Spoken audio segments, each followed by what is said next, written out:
Not everything valuable is made by machines. Some things are built by hand, shaped by time, patience, and Buhi purpose. sa pamilya nga.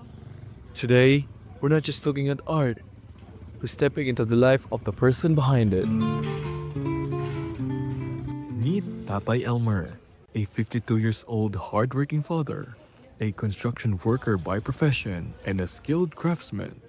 Beyond the construction site, he creates detailed plates for engineers and brings wood to life through his carpentry skills. So, may buntag tay. Oh, kayong buntag po. So, akong pinakauna kapataan na kay, karasa ka nagtunan ni nga skill kaning kuan carpentry. 12 years old. Libur pa, libur. Ubor. So, unsay mo inspiration para magtunan ni nga skill tay kaning carpentry? Inspiration ako sa puwa kigsuon nga purman. Panday, maso, na milder. Pero specialty yun na po matrabaho furniture jet. Kung mag-iikwak mo buhi sa pamilya nga. Unsa nga mga materials ang kuan kinahanglan ani nga trabaho tay? Ang sa carpentry, ang gikinanglan realis carpentry, mga paano sa mga hardwood, parang litan kan sa building na na sa mga door jam nga na, mga 2x6, nga tugas. Imo na simbolon lain mo uguan, door jam, mga kertahan, mga bangto, lamisa, nirang. Nasayam sa carpentry, ang imo ang mga materialis ng gamito.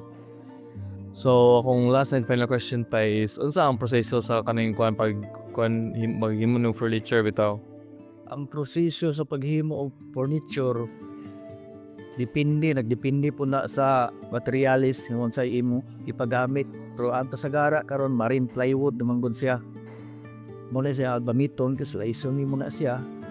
And imong i-frame o unsay size para ko, unsay design. Imo to siyang kaspikason ang marine plywood. Sa process tay mura to tay kanang slice tas unsa pa? Slice ka dayo yes nimo imo ang screw ba or ilansang dayon to kauman ana imana siya masilyahan o batipilir o man imo din sa primeran o primer color din ka pintal sa mga color nga angayan dayon ang mga gamito na nga mga materialis sa kuan concealed hinges katong hydraulic mo may uso barong. Salamat kasi mga oras tay. Mga This isn't just art, it's dedication and passion brought to life.